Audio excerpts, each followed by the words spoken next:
Second topic that Xenophon discusses is Sparta's crazy ideas about education. At the age of 7, boys left their homes and they became students in the Spartan education system. The Spartans didn't give their kids shoes because they believed it would toughen up their feet and make them more agile.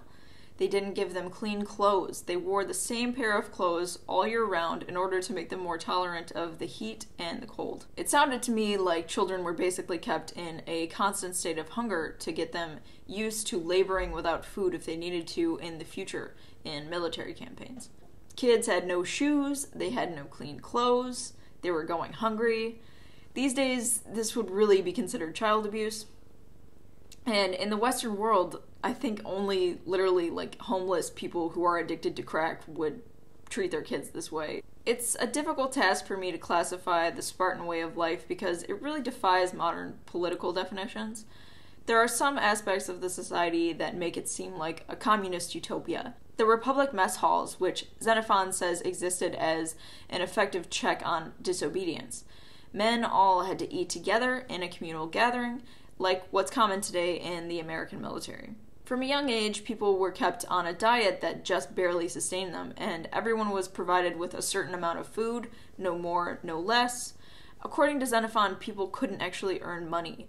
I think he's exaggerating about this feature of Sparta because it's hard for me to believe. It's hard for me to imagine that people didn't really have money because people owned estates. I found this part pretty hilarious to imagine. Apparently money was so large that if you brought it into a house, you really couldn't hide it because you'd need a wagon to move it. So apparently money was so heavy that you couldn't just bring it into the house and hide it in a bag or something. The masters and the servants of the household would know that you had money. Xenophon also says that anyone who was found with gold in their house would be severely punished. Working physically to help somebody else was more honorable than spending money on somebody, and this I can believe, and this kind of makes sense to me. I can relate to it.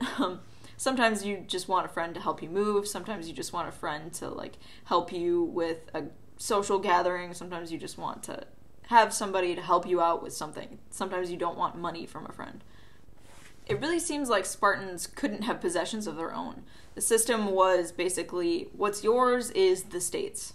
Whether it was your children, your food, your dogs, your horses, nothing was really your own. Anyone could use what you had. As an historical comparison, during China's Great Leap Forward, communes were set up in which communal kitchens were introduced and money was replaced with work points.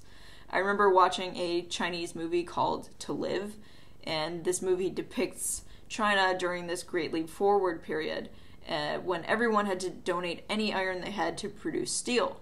Young children actually had to perform hard labor as well to produce this steel, and they were exhausted by it. And in this movie, sadly, there was a workplace incident that killed a small child.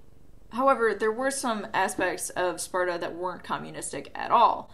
As I've stated earlier in this video, everything that the Spartans did was for the military. Everything was for the city. A communist society is supposed to be stateless. Sparta could actually be classified as fascist in this way because it was so nationalistic and militaristic. I view Sparta as pretty totalitarian. Every aspect of people's lives seems to have been controlled by the state. Who you married, who got you pregnant, who could you punish, who could punish you, etc.